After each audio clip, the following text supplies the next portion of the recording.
తెలిసి మన దేశంలో జరిగే అనర్థాలు మీరిప్పుడు చూడబోతున్నారు. అది కూడా మనం తినే తిండి గురించి. ఏమాత్రం ఆలస్యం చేయకుండా అవేంటో తెలుసుకుందాం. నెస్ట్లే కంపెనీ తనే స్వయంగా ఒప్పుకుంది వాళ్ల చాక్లెట్ కిట్ క్యాట్లో దూడమాంసం యొక్క రసం కలుపుతామని.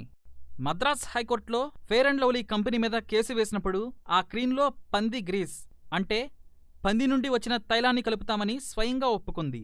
మనం జలుబు వస్తే వాడే విక్స్ పేరున ఉన్న మందులను యూరప్లోని అనేక దేశాలలో బ్యాన్ చేశారు.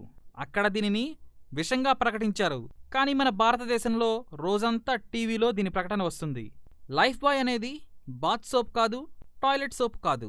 ఇది జంతువులకు స్నానం చేయించే కార్బోలిక్ సోప్. యూరప్లో లైఫ్ బాయ్తో కుక్కల స్నానం చేస్తాయి. కానీ భారతదేశంలో 10 కోట్ల జనాభా దీనితో రుద్ది స్నానం చేస్తారు. కోక్, పెప్సీ నిజంగా టాయిలెట్ క్లీనర్స్ అని ఎప్పుడో నిరూపితమైంది.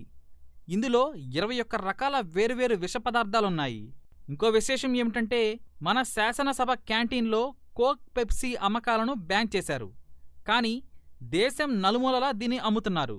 ఇక హెల్త్ టానిక్ అని పేరు చెప్పి అమ్ముతున్న విదేశీ కంపెనీలు బూస్ట్, కాంప్లాన్, హార్లిక్స్, మాల్టోవా, ప్రోట్నిక్స్. వీటన్నిటినీ ఢిల్లీలోని ఆల్ ఇండియా ఇన్స్టిట్యూట్ అంటే భారతదేశంలోనే అన్నిటికన్నా పెద్ద ల్యాబ్. ఈ ల్యాబ్లో పరీక్షించగా తేలిందేంటంటే కేవలం వేరుశనగ పిప్పి నుంచి తయారవుతుందని. అంటే వేరుశనగ నుంచి నూనె తీయగా దాని వేస్ట్ మిగులుతుంది. దానిని గ్రామాలలో పశువులు తింటాయి. దానితో ఈ హెల్త్ టానిక్లు తయారవుతాయి. మరో విశేషం, అమితాబ్ బచ్చన్కు ఆపరేషన్ అయింది. అది 10 గంటలు జరిగింది. అప్పుడు డాక్టర్లు ఆయన పెద్ద పేగుని కట్ చేసి తీసేశారు. డాక్టర్లు ఏం చెప్పారంటే కోక్, పెప్సీ ఎక్కువగా తాగటం వల్ల అది కుళ్ళిపోయిందని చెప్పారు. ఆ మరునాటి నుంచి అమితాబ్ బచ్చన్ వీటి ప్రకటనలు చేయటం మానేశారు. చాలామందికి పిజ్జా తినడంలో మజా వస్తుంది. సరే, అసలు పిజ్జా ఎలా తయారవుతుంది? ముందుగా పిజ్జా అమ్మే కంపెనీలు చూద్దాం. Pizza Hut, Domino's, KFC, McDonald's, Pizza Corner, Papa John's Pizza, California Pizza Kitchen. ఈ కంపెనీలన్నీ అమెరికావి. మీరు కావాలంటే ఒకసారి చెక్ చేయండి. ఇక పిజ్జాలో టేస్ట్ కోసం E631 ఫ్లేవర్ ఎన్హాన్సర్ దీన్ని కలుపుతారు. అది పంది మాంసం నుంచి తయారవుతుంది. మీరు ఒకసారి గూగుల్లో చూడండి, మీకే తెలుస్తుంది.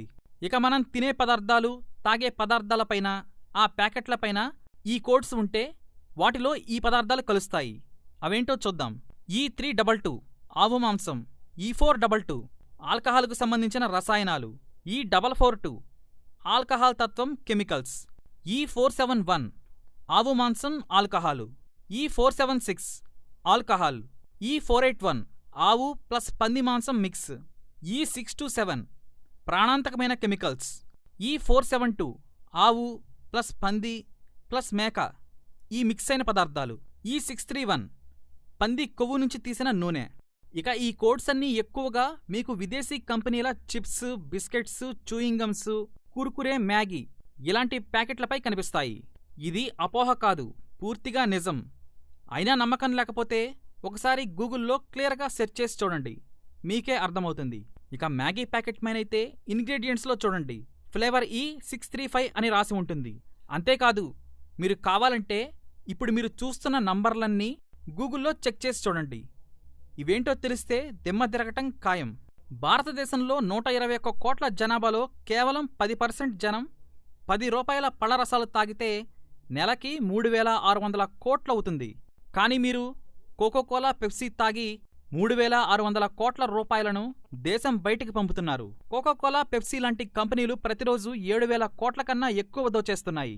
చెరకు రసం, కొబ్బరి నీళ్లు, పళ్లరసాలకు కనుక మీరు మారినట్లయితే మీరు దేశం యొక్క 7000 కోట్ల రూపాయలను కాపాడి మన రైతులకు ఇచ్చినట్టవుతుంది. అప్పుడు రైతులు ఎట్టి పరిస్థితుల్లో ఆత్మహత్యలు చేసుకోరు. కాబట్టి విదేశీ వస్తువులపై మోజు తగ్గించుకోండి. స్వదేశీ వస్తువులనే వాడండి. దేశ ఆర్థిక వ్యవస్థను బలపరచండి. ఈ వీడియో మీకు నచ్చినట్లయితే లైక్ చేయండి, షేర్ చేయండి. ఇలాంటి మరిన్ని వీడియోస్ కోసం మా ఛానల్ని సబ్స్క్రైబ్ చేసుకోండి.